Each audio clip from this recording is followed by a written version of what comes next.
मित्रांनो, सोयाबीन पिकाला योग्य खत व्यवस्थापन पेरणी करते वेळेसच कोणतं करणं गरजेचं आहे, अतिशय थोडक्यात सांगतो. मित्रांनो, सोयाबीन हे तेलवर्गीय पीक आहे आणि तेलवर्गीय किंवा द्विदल पिकं हे काय करतात माहिती का, आपल्या नायट्रोजनची जी कमतरता आहे तर ती वातावरणामधूनच पूर्ण करून घेतात आणि नायट्रोजन जे आहे तर ती जमिनीमध्ये सुद्धा तिथं स्टोअर करून ठेवताना आपल्याला पाहायला मिळतात.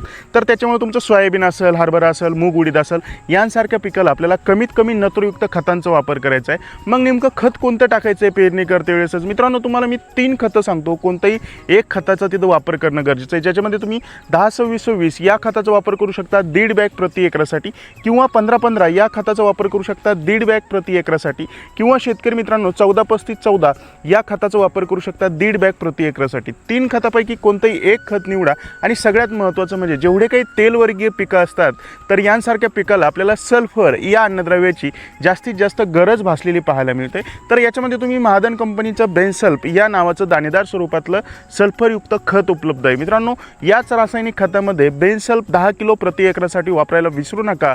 हा सोयाबीन खत व्यवस्थापनाचा व्हिडिओ आवडला असेल तर इतर सोयाबीन उत्पादक शेतकऱ्यांच्या व्हॉट्सअप ग्रुपला शेअर करायला सुद्धा विसरू नका. आणि हो, पेरणी करते वेळेसच हे जे काही रासायनिक खतं आहे तर ते आपल्या सोयाबीन पिकाला टाकून द्या. तोपर्यंत रामराम.